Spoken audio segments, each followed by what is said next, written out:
चलिए सभी को गुड आफ्टरनून। तो आज से हम लोग सिलेबस पर आ रहे हैं, जेडेड मेंस फिजिक्स का जो सिलेबस है। और इसके पहले आप लोगों को कुछ बेसिक बात बता रहे थे जो कि आप कंपटीशन के भी एग्जाम में पढ़ते होंगे।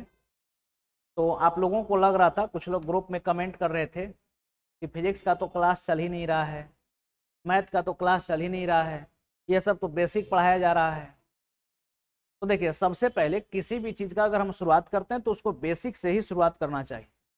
बेसिक से अगर बेसिक आपका क्लियर नहीं रहेगा और हायर लेवल के चीज़ों को पढ़ लीजिएगा तो भी सिलेक्शन से हम रुक सकते हैं। कैसे? तो अभी आपका लैब असिस्टेंट का एग्जाम हुआ और इसमें सिलेबस दिया पूरा पीजीटी का, कॉपी और पेस्ट करके, और सवाल 10th लेवल का भी पूछा है। तो कहीं ना कहीं आपको जो है बेस क्लियर रखना होगा। चलिए, तो जितने भी लोग जुड़ चुके हैं ऑनलाइन में, जहन्नू हेमरोम, उमेश प्रसाद केसरी, मीना रानी महतो, संजय महतो, साधन कुमार, चलिए सबों को गुड आफ्टरनून। और अगर ऑडियो और वीडियो दोनों क्लियर है तो आप लोग एक बार रिप्लाई कर दें ऑनलाइन में, इसके बाद हम लोग शुरू करते हैं। और जैसा कि आप देख पा रहे होंगे, आपको सिलेबस मिला भी होगा। जो फिजिक्स का हमारा सिलेबस है, इसमें सबसे पहला जो सेगमेंट है वो है जनरल फिजिक्स का सेगमेंट। कौन सा सेगमेंट है? जनरल फिजिक्स का सेगमेंट। और इसमें जो सबसे पहला टॉपिक हम लोगों को पढ़ना है, ये पहला टॉपिक है हमारा vector and it's property. Vector and it's property, vector and it's property. तो देखिए, अगर हम बात फिजिक्स की करें तो फिजिक्स के अंदर आने वाले, देखिए बात अगर हम फिजिक्स की करें तो फिजिक्स के अंदर आने वाले जितने भी फिजिकल क्वांटिटी हैं वो सारे के सारे या तो स्केलर हैं या फिर वेक्टर हैं। सारे के सारे स्केलर हैं या फिर वेक्टर हैं। तो सबसे पहले हम लिखते हैं ऑल द फिजिकल क्वांटिटीज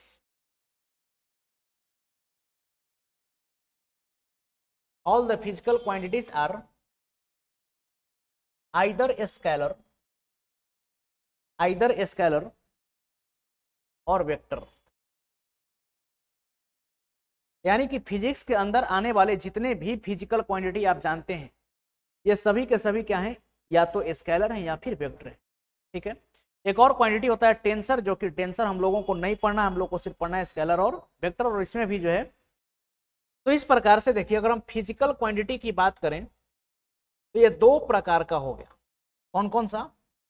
तो एक हो गया हमारा स्केलर और दूसरा हो गया हमारा वेक्टर। अब बचपन से हम लोग पढ़ते आए हैं कि स्केलर किसको बोलते हैं? तो स्केलर ऐसे क्वांटिटी को बोलते हैं, स्केलर ऐसे क्वांटिटी को बोलते हैं जिसमें क्या हो? केवल मैग्नीट्यूड।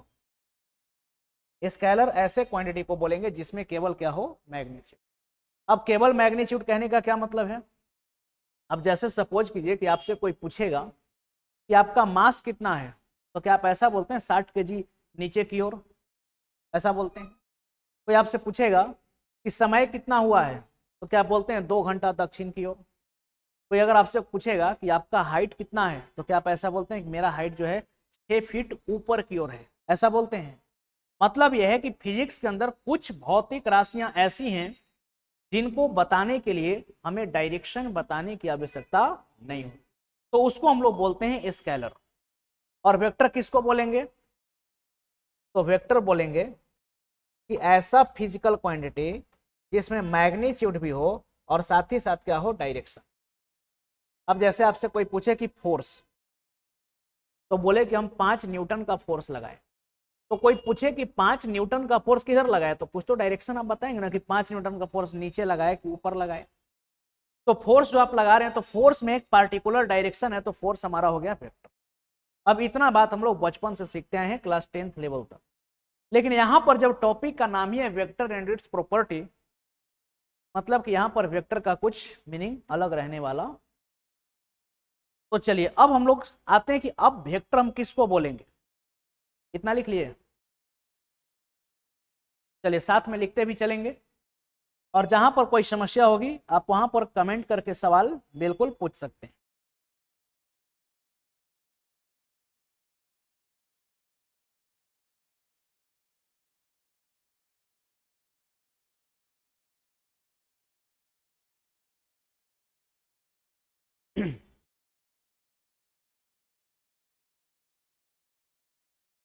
क्या नाम हुआ आपका? आशुतोष।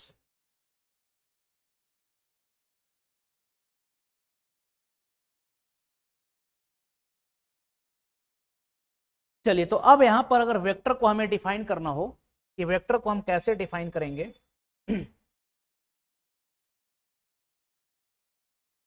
तो देखिए वेक्टर, अब इसको हम कैसे डिफाइन करेंगे, तो आप बोलेंगे अ फिजिकल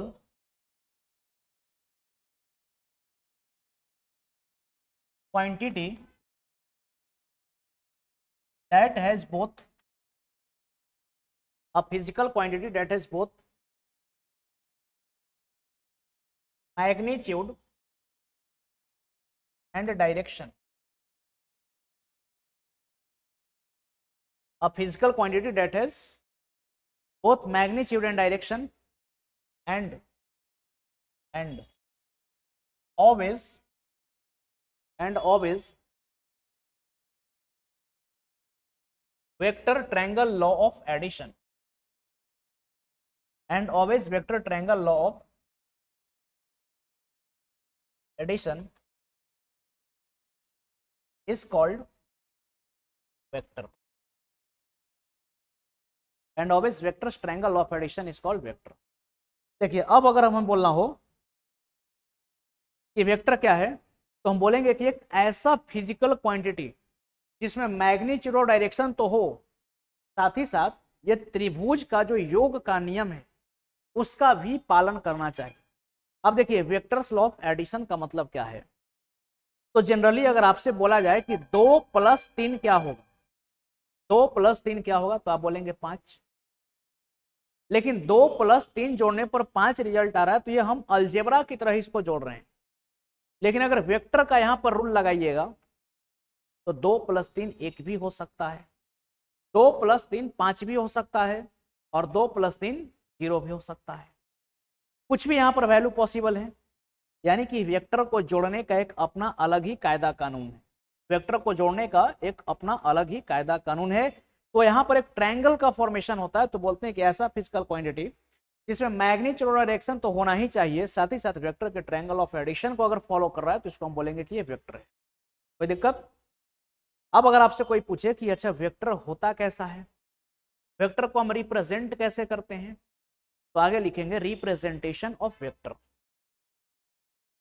आगे लिखेंगे representation of vector.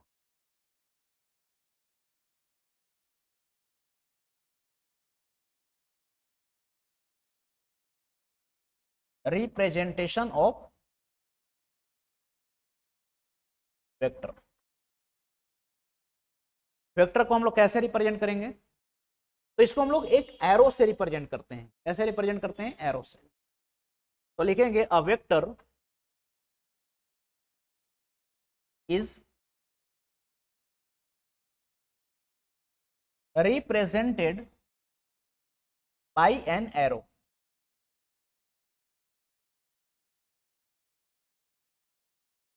The length of arrow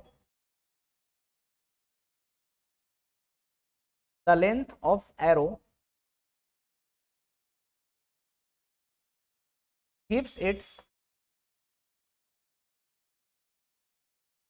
magnitude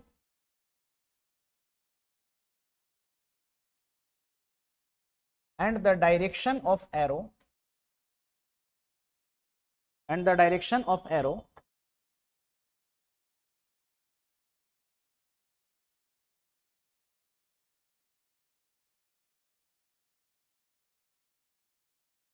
tells about the direction. देखिए क्या लिखा हुआ है, a vector is represented by an arrow. एक वेक्टर को हम कैसे रिप्रेजेंट करेंगे, तो एक एरो से रिप्रेजेंट करेंगे, और एरो का जो लंबाई होगा, the length of arrow gives its magnitude. Arrow का जो लंबाई होगा वो मैग्नीट्यूड को बताएगा, और जो डायरेक्शन होगा एरो को वो किसको बताएगा, तो वो बताएगा डायरेक्शन। तो सबसे पहले आप इसको लिखिए, रिप्रेजेंटेशन ऑफ वेक्टर। मैग्नीट्यूड का मतलब होता है परिमाण।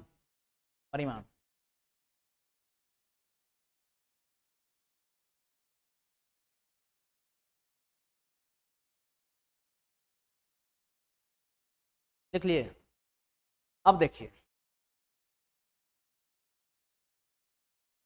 अब जैसे अगर रिप्रेजेंट करना हो तो कैसे रिप्रेजेंट करेंगे, तो हम लोग एक वेक्टर को रिप्रेजेंट करते हैं एरो से। जैसे एक एरो बना दिए, वेक्टर को कैसे रिप्रेजेंट करते हैं, एरो से। और ये जो एरो है इसको हम लोग बोलते हैं कि ये हेड है। ये क्या है, हेड। और ये जो पीछे का पोर्शन है इसको हम लोग बोलते हैं कि ये क्या है, टेल। और अगर ये वेक्टर है तो इसका कुछ नाम होगा, ये वेक्टर है तो ये कुछ इसका नाम होगा। तो मान लेते हैं कि इसका नाम है ए, लेकिन इसको क्या पढ़ेंगे, वेक्टर ए। तो वेक्टर ए पढ़ने के लिए इसके ऊपर एक छोटा सा क्या लगा देंगे, एरो लगा देंगे। अब देखिए बहुत सारा बुक जो है, अब देखिए अगर इस प्रकार से आप लिखे हैं ए, तो इसको हम लोग क्या पढ़ेंगे, इसको हम लोग पढ़ेंगे वेक्टर ए। अगर ए के ऊपर लगा हुआ है एरो तो इसको क्या पढ़ेंगे, वेक्टर ए। अब बहुत सारा बुक क्या करता है कि ए को बोल्ड करके लिख देता है, इस प्रकार से ए को बोल्ड करके लिख देता है। तो इसको भी हम लोग क्या पढ़ेंगे, इसको भी हम लोग वेक्टर ए ही पढ़ेंगे। लेकिन जरा सोचिए कि बार बार अगर हम बोल्ड करके लिखें तो ये प्रैक्टिकली पॉसिबल है क्या, पॉसिबल तो है लेकिन लिखना थोड़ा सा कठिन हो जाएगा, टफ हो जाएगा। इसीलिए वेक्टर को लिखने के लिए हम लोग नाम लिखते हैं और उसके ऊपर एक एरो डाल देते हैं। कोई दिक्कत। अगर इस वेक्टर की लंबाई 5 मीटर है, इस वेक्टर का लंबाई कितना है, 5 मीटर, तो इसके मैग्नीट्यूड को हम कैसे लिखेंगे, तो इसके मैग्नीट्यूड को लिखने का तरीका है सिंपल ए। एरो को हटा देंगे, देखिए अगर यहां पर एरो लगाए हैं तो हम उसको पढ़ेंगे कि ये वेक्टर ए है, और अगर एरो को हटा देंगे तो ये बोलेंगे कि ये वेक्टर ए का मैग्नीट्यूड है। तो ये लिखिए, या फिर आप चाहें तो इसको ऐसे भी लिख सकते हैं, वेक्टर ए को लिखिए और क्या लगा देना है इसमें, मॉड। वेक्टर ए को लिखना है और इसके ऊपर क्या लगा देना है, मॉड। तो ये कितना है, 5, ऐसा लिख सकते हैं। अब देखिए कोई बोले कि इसको क्या पढ़ेंगे, इसको क्या पढ़ेंगे, तो इसको हम लोग पढ़ते हैं magnitude of vector A, magnitude of vector ए। बात आई समझ में। अगर ए के ऊपर एरो लगा रहे हैं तो वेक्टर ए पढ़ेंगे उसको, या वेक्टर ए को दिखाने के लिए आप बोल्ड करके दिखाइए, या फिर अगर मैग्नीट्यूड की हम बात करें तो यहां से एरो को हटा दीजिए, या फिर अगर एरो है तो दोनों साइड से क्या लगा देना है, मॉड लगा देना है, और इसको क्या पढ़ते हैं, मैग्नीट्यूड ऑफ वेक्टर ए। बोलिए बात समझ में आ रहा है, कोई कंफ्यूजन।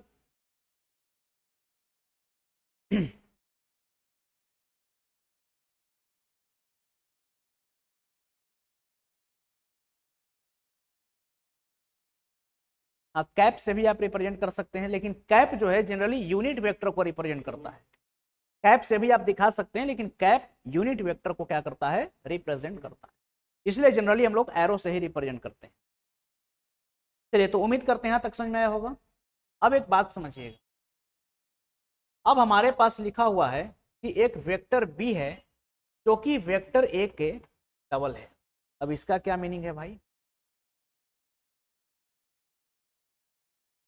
देखिए क्या लिखा हुआ है कि vector B is equal to 2 times of vector A. अब इसका फिजिकल सिग्निफिकेंस क्या है? तो देखिए, अगर इसको दिखाना हो तो हम ऐसे दिखाएंगे कि वेक्टर बी जो है ए का दुगना है, ए का दुगना है। देखिए, जितना बड़ा ए बनाए थे इसका डबल लेंथ का हम वेक्टर बना देंगे और ये बोल देंगे कि हमारा वेक्टर कौन सा हो गया, वेक्टर बी हो गया। कौन सा वेक्टर हो गया? वेक्टर बी हो गया।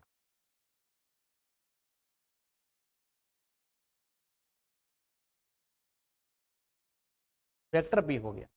लेकिन अगर कहीं पर ऐसा लिखा हुआ रहे आपको, अगर ऐसा लिखा हुआ मिल जाए कि वेक्टर बी जो है ये minus of 2 times vector A है, इसका क्या मतलब है? वेक्टर बी जो है ये minus of 2 times vector A है, इसका क्या मतलब है बताइए? तो यहां पर माइनस साइन किसको बताएगा? Opposite direction. Minus sign, minus sign tells about opposite direction. Minus sign किसको बताएगा? Opposite direction. लेकिन यहां भी मैग्नीट्यूड क्या है वेक्टर बी का? तो वेक्टर ए के डबल के ही बराबर है। तो हम यहां पर भी एक एरो बनाएंगे, लेकिन सिर्फ देखिए जितना बड़ा हमारा वेक्टर ए था इसके डबल लंबाई के आपको एक वेक्टर बनाना है, सिर्फ डायरेक्शन को क्या करना है, बदल देना है। बात है समझ में? और बोल देंगे कि ये हमारा क्या है, तो ये हो गया हमारा वेक्टर, ये हो गया हमारा वेक्टर। कोई कंफ्यूजन? बात आई समझ में? लेकिन अगर आपसे कोई पूछता कि वेक्टर बी का मैग्नीट्यूड क्या है, तो हम बोलते कि ये 10 मीटर हो जाएगा, डबल है ना। यहां पर अगर आपसे कोई पूछता कि वेक्टर बी का मैग्नीट्यूड क्या है, तो भी हम बोलते कि ये कितना हो जाएगा, 10 मीटर हो जाएगा। बोलिए, कोई कंफ्यूजन?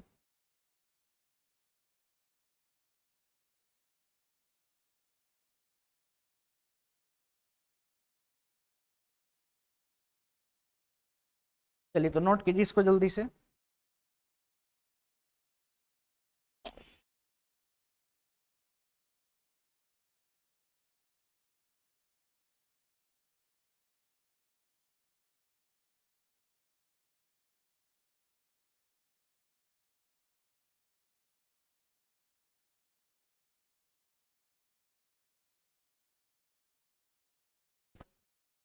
लिख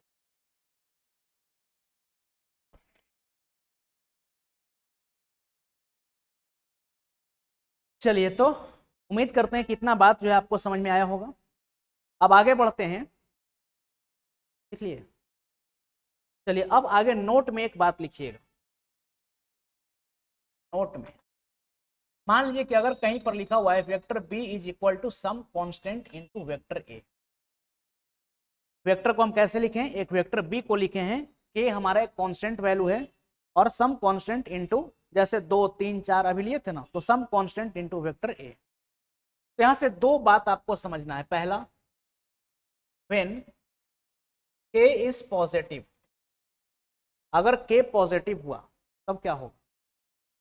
अगर के पॉजिटिव हुआ तो इसका मतलब यह हुआ कि बी उधर ही डायरेक्टेड होगा जिधर डायरेक्टेड कौन होगा? Vector A.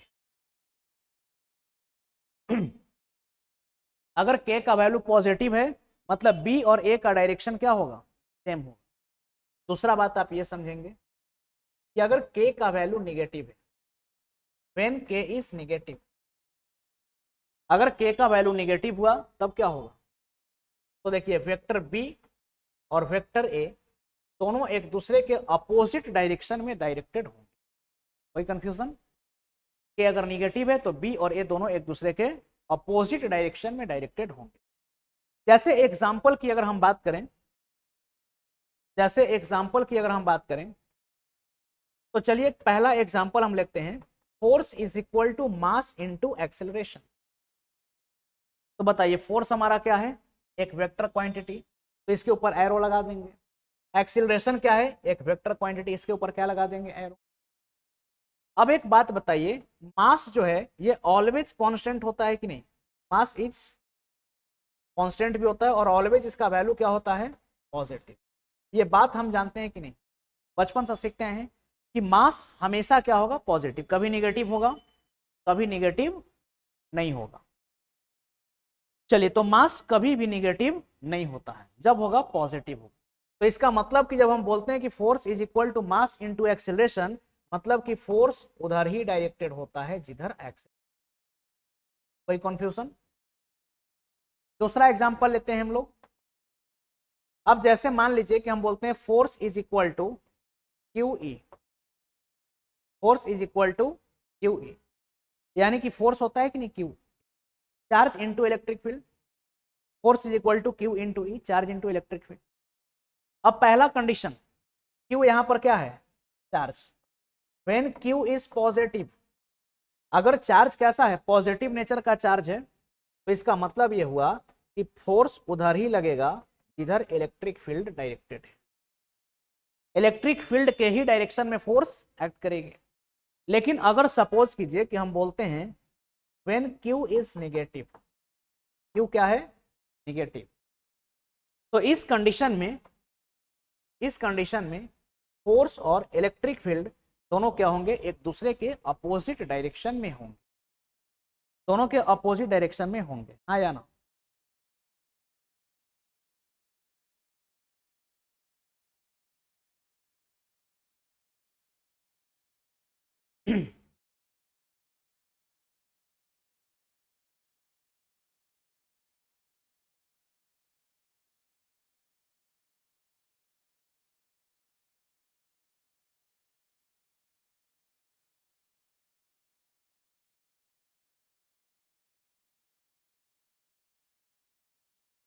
चलिए, जितने भी लोग ऑनलाइन हैं कमेंट करके आप लोग बताइए समझ में आ रहा है कि नहीं।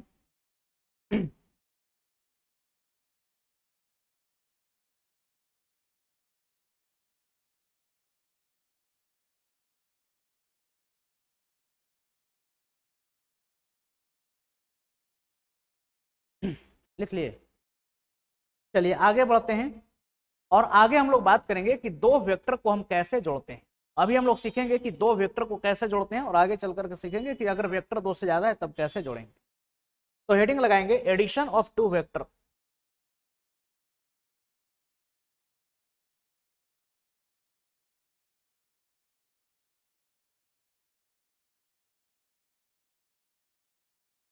एडिशन ऑफ टू वेक्टर, यानी कि दो वेक्टर को हम कैसे जोड़ेंगे। तो देखिए तरीका क्या है, जैसे सपोज कीजिए कि हमारे पास एक वेक्टर है ए और एक दूसरा वेक्टर ये रहा।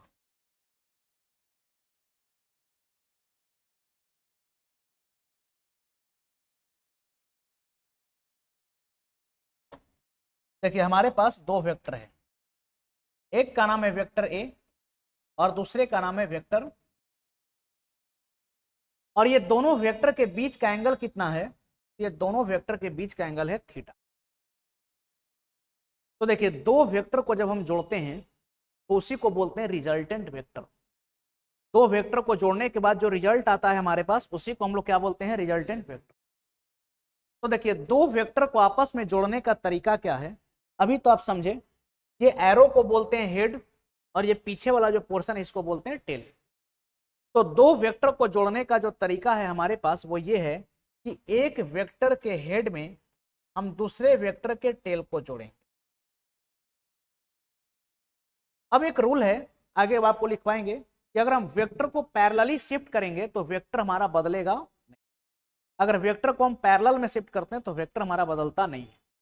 तो इसको हम कैसे जोड़ें, एक के हेड में दूसरे के टेल को। तो हम यहां से वेक्टर बी को उठाए और इसको क्या करते हैं, कि हम जोड़ देते हैं, इसको हम क्या करते हैं, हम जोड़ देते हैं ए के हेड में, यानी कि वेक्टर बी के टेल को हम ए के हेड में जोड़ दिए। और कैसे जोड़ दिए, तो इस वेक्टर को हम पैरेलल उठा करके यहां पर लाए, तब जो हमें ये वेक्टर मिलेगा, तब हमें ये जो वेक्टर मिलेगा, ये जो वेक्टर है, देखिए सबसे पहला तरीका, एक वेक्टर के हेड में दूसरे वेक्टर के टेल को जोड़ेंगे और फिर एक के हेड को टेल से जोड़ देना है, और ये जो आपका मिलेगा इसी को हम लोग क्या बोलते हैं, रिजल्टेंट, और इसी को बोलते हैं resultant is equal to A plus. तो हम लोगों को यही फाइंड करना है कि रिजल्टेंट कितना होगा, यानी कि ए प्लस बी कितना होगा, यही फाइंड करना है। तो चलिए मान लेते हैं कि रिजल्टेंट जो है वेक्टर ए के साथ कितना एंगल बना रहा है, अल्फा। कितना एंगल बना रहा है, अल्फा। तो अब काम कैसे करें, काम कैसे करें, तो अब हमारे पास एक तरीका है, थोड़ा सा इसको हम आगे बढ़ा करके देखते हैं। देखिए इसके लिए हम क्या करते हैं, ये जो वेक्टर बी है यहां से एक परपेंडिकुलर लाइन डाल देते हैं। परपेंडिकुलर लाइन का मतलब कि एक 90 डिग्री का लाइन, कोई दिक्कत। और चलिए इसको बोल देते हैं ओ, इसको बोल देते हैं ए, इसको बोल देते हैं बी, और इसको हम बोल देते हैं सी। अब एक बात बताइए, ये एंगल कितना होगा हमारा, ये एंगल कितना होगा। तो अगर ये बी और ये बी दोनों पैरेलल है तो ये एंगल थीटा था, तो ये भी एंगल थीटा होगा क्या, हाँ या ना, थीटा ही होगा। चलिए तो यहां से रिजल्टेंट कैसे निकालें, तो इसके लिए दो काम हमें करना है। सबसे पहले हम बात करते हैं इस ट्रायंगल की, इन ट्रायंगल एबीसी।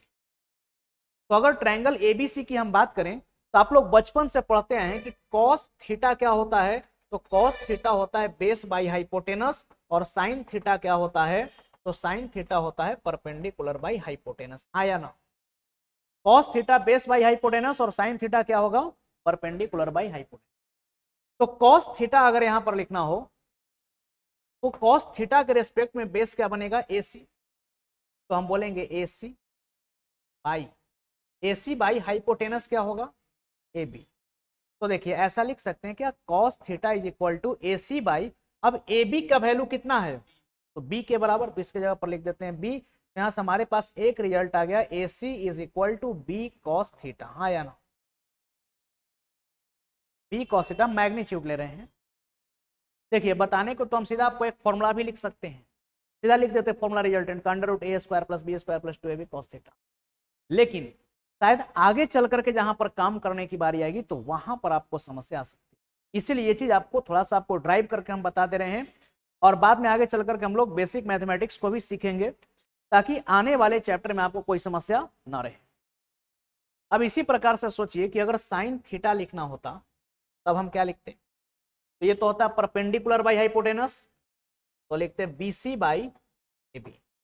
तो सोचिए साइन थीटा को ऐसा लिखा जा सकता था क्या, BC बाई B, यानी कि BC कितने के बराबर आ जाता, B साइन थीटा के बराबर, हाँ या नो।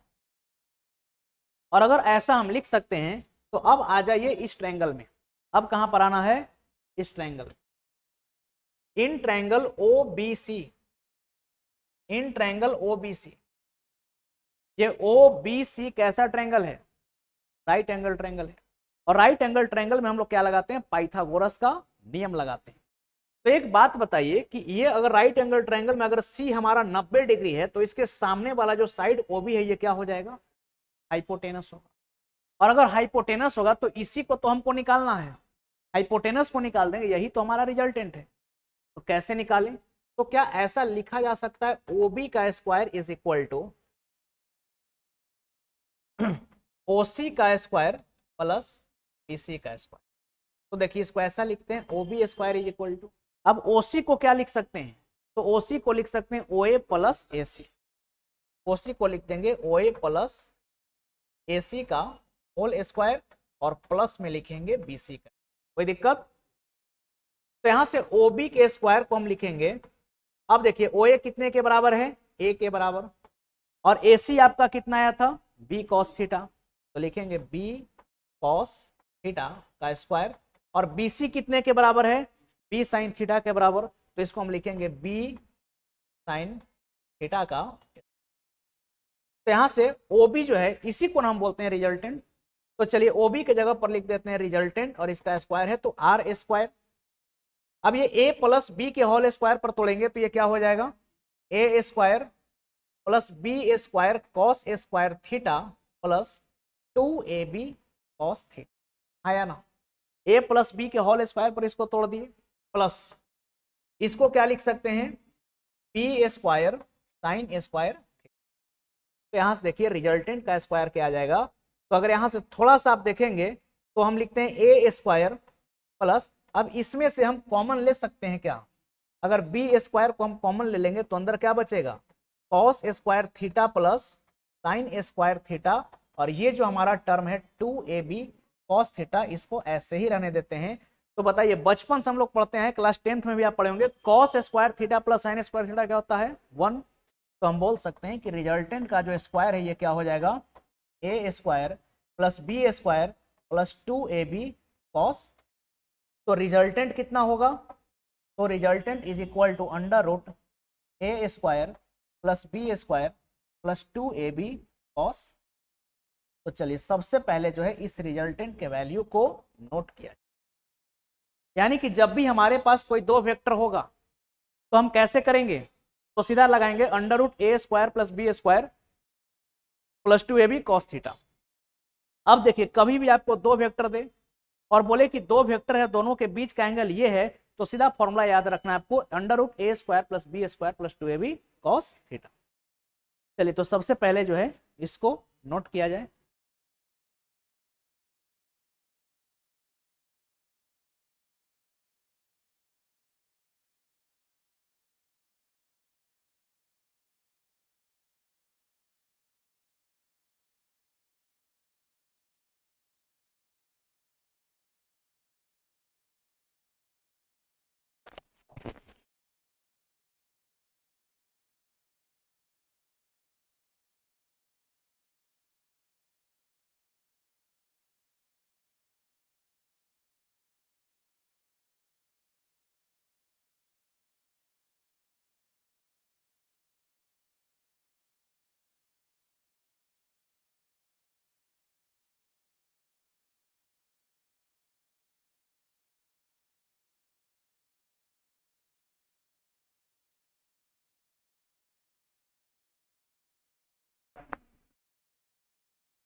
अरे समझ में, मिथुन चक्रवर्ती, चक्रवर्ती टाइटल है, अच्छा दत्ता। चलिए आप लोग बताइए जितने भी लोग ऑनलाइन हैं, क्लियर है, समझ में आ रहा है।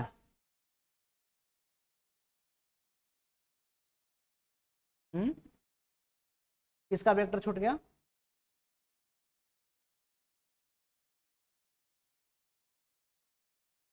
तो वहां पर देखिए वेक्टर का मतलब क्या, जो एरो आप लगाते हैं, एरो का मतलब डायरेक्शन को बताता है। तो यहाँ पर डायरेक्शन से हमें काम नहीं करना, हम यहाँ पर ले रहे हैं क्या, मैग्नीट्यूड। तो मैग्नीट्यूड जब लेंगे तो यहाँ पर एरो लगाने का कोई आवश्यकता आपको,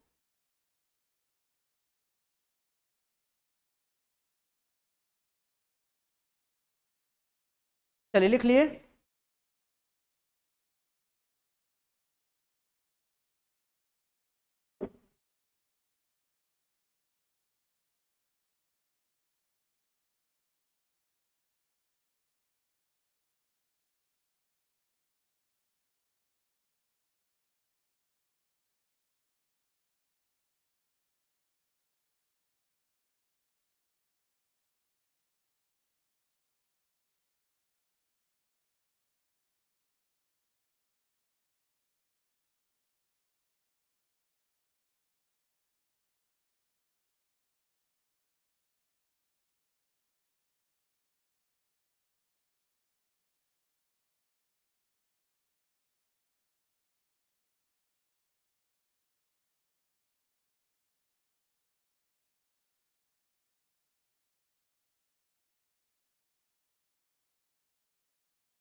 चलिए तो अब यहां पर देखिएगा,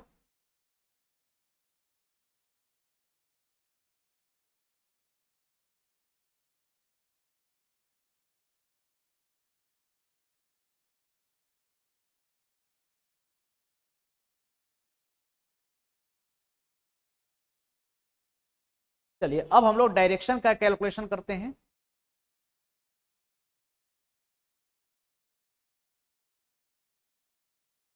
चलिए तो अब यहां पर जो है देखिए आगे क्या लिखेंगे, डायरेक्शन ऑफ रिजल्टेंट,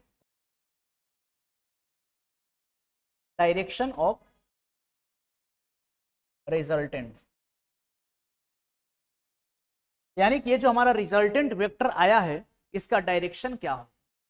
आखिर जो रिजल्टेंट है तो रिजल्टेंट भी एक वेक्टर ही है, तो आखिर इसका कुछ डायरेक्शन होगा कि नहीं। तो डायरेक्शन ऑफ रिजल्टेंट के लिए हम क्या कर लेंगे, तो हम लेंगे इस ट्रायंगल को, या फिर ऐसे लिखेंगे फ्रॉम ट्रायंगल ओबीसी। अब देखिए ट्रायंगल ओबीसी की अगर हम बात करें तो यहां पर हम लिख सकते हैं क्या, tan alpha is equal to tan theta क्या होता है, परपेंडिकुलर बाई बेस। तो अगर यहां पर tan अल्फा को लिखना हो तो परपेंडिकुलर हो जाएगा BC बाई क्या हो जाएगा OC।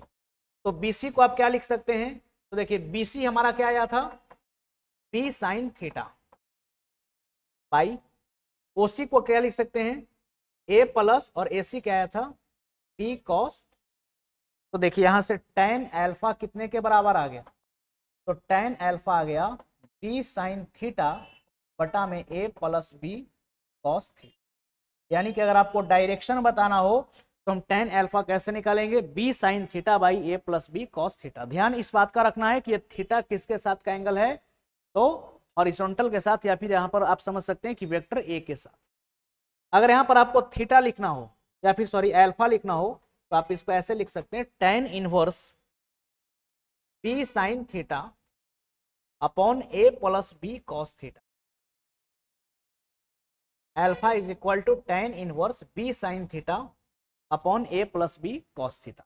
तो ये इसके जरिए जो है आप एंगल बता सकते हैं कि जो रिजल्टेंट वेक्टर हमारा आएगा वो वेक्टर A के साथ एंगल कितना बनेगा। अच्छा ये जो अल्फा है ये किसके किसके बीच का एंगल है, तो लिख लीजिएगा alpha is the angle between resultant vector and vector A। अगर आपसे कोई पूछे कि अल्फा किसके बीच का एंगल है तो बोलेंगे कि अल्फा एंगल है रिजल्टेंट और वेक्टर A के बीच का। चलिए नोट किया जाए इसको।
लिख लिए। चलिए अब आगे एक बात और सीखिएगा कि जैसे सपोज कीजिए कि कई बार आपके पास ऐसा केस आ जाए कि एक वेक्टर ये है, चलिए ये रहा वेक्टर A, और एक वेक्टर आपको दे दिया गया हो ये वेक्टर, चलिए वेक्टर B, ठीक,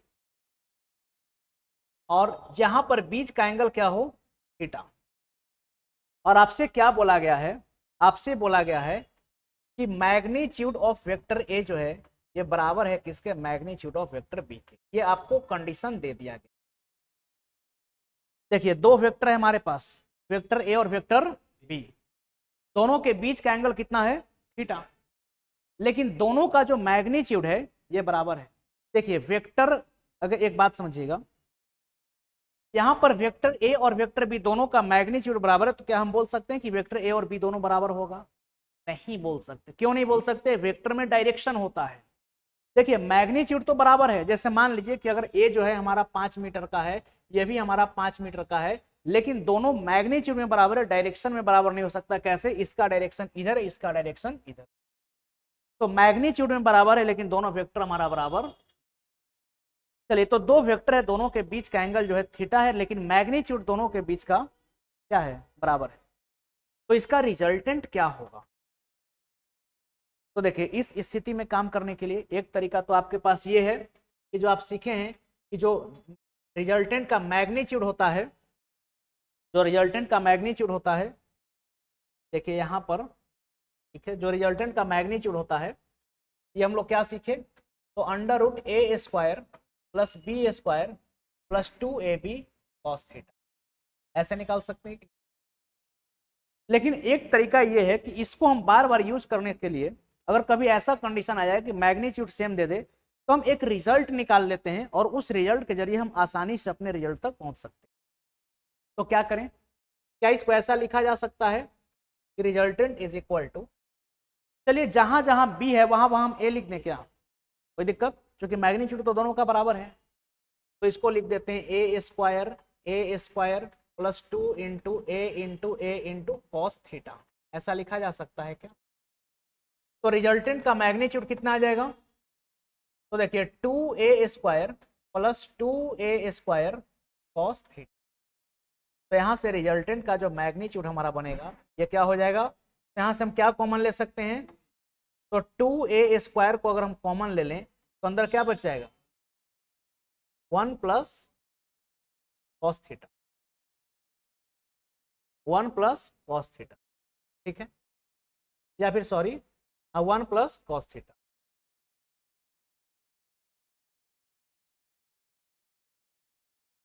एक सेकेंड, देखिए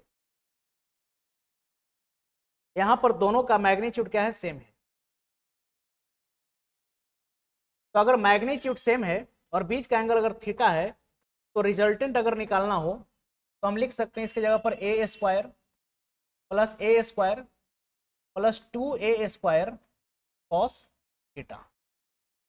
अब देखिए, तो यहां से रिजल्टेंट को हम क्या लिख सकते हैं? तो यहां से ये ए स्क्वायर प्लस ए स्क्वायर क्या हो जाएगा? 2a square plus 2a square cos theta. अब देखिए यहां से रिजल्टेंट को क्या लिखा जा सकता है?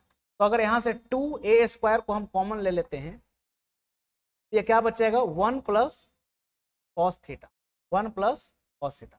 तो आप चाहें तो इस प्रकार से भी काम कर सकते हैं, ठीक है। तो सीधा क्या करना है? 2a square into 1 plus cos theta. चलिए तो लिखिए इसको,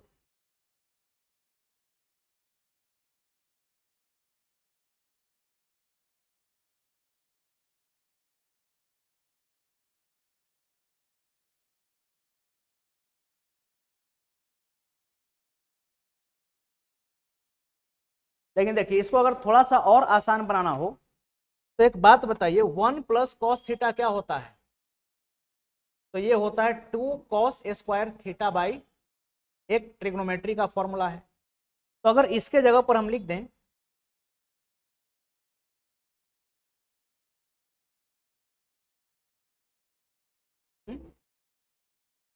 एक second, 1 plus cos theta,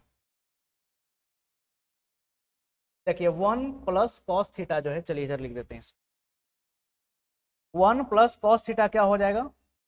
2 cos square theta by. तो देखिए यहां से अगर आपको रिजल्टेंट निकालना हो, रिजल्टेंट का मैग्नीट्यूड, तो क्या इसको ऐसा लिखा जा सकता है? अंडर रूट 2a स्क्वायर और 1 प्लस कॉस थीटा की जगह पर 2 कॉस स्क्वायर थीटा बाई 2। अब देखिए गलती से भी ये 2 से ये 2 को नहीं काटिएगा, ये 2 एंगल के साथ है आपका। तो यहां से देखिए ये क्या निकल करके आ जाएगा? तो 2 2 जा 4, तो 4 का हो जाएगा 2 और a स्क्वायर का हो जाएगा a, और कॉस स्क्वायर थीटा बाई 2 का क्या हो जाएगा? Cos theta by. तो यहां से रिजल्टेंट का एक और फॉर्मूला आपको याद रखना है, 2a कॉस थीटा बाई, याद रखेंगे 2a कॉस थीटा बाई। तो इस फॉर्मूले का यूज हम कब करेंगे? तो जब आपको दो वेक्टर दे दिया जाए और दोनों का अगर मैग्नीट्यूड सेम है तो हम इस फॉर्मूले को अगर यूज करेंगे तो हमारा समय ज्यादा लगेगा। तो इस स्थिति में हम सीधा क्या यूज करेंगे? 2a cos theta by 2। सीधा क्या यूज करना है? 2 टाइम्स ऑफ कोई भी एक वेक्टर का मैग्नीट्यूड ले लेना है और जो एंगल है उसको हाफ से मल्टीप्लाई करना है, तो 2a cos थीटा बाई 2। तो चलिए आज हम लोग क्या सीखे? आज हम लोग वेक्टर का एक बेसिक इंट्रोडक्शन सीखे कि वेक्टर होता क्या है, वेक्टर बोलते किसको हैं, और जिस वेक्टर को हम लोग जानते थे उससे हटकर के ये कैसे है। इसके बाद हम लोग सीखे कि वेक्टर को रिप्रेजेंट कैसे करते हैं, तो एक एरो से करते हैं, और एरो जो होता है वो डायरेक्शन को बताता है, जबकि जो लंबाई होता है वेक्टर का वो मैग्नीट्यूड को बताता है। इसके बाद हम लोग सीखे कि अगर वेक्टर में आगे निगेटिव साइन लगा हुआ है तो इसका मतलब क्या होता है? तो इसका मतलब डायरेक्शन अपोजिट होगा। फिर हम लोग सीखे कि दो वेक्टर को जोड़ते कैसे हैं और रिजल्टेंट का एंगल कैसे फाइंड करते हैं, और अगर दो वेक्टर हमारे पास इक्वल मैग्नीट्यूड का आ जाए तब इसका रिजल्टेंट हम लोग आसानी से किस प्रकार से निकाल सकते। तो चलिए उम्मीद करते हैं इतना बात जो आपको समझ में आया होगा। तो बाकी डिस्कशन हम लोग करेंगे अगले क्लास में। Thank you to all of you.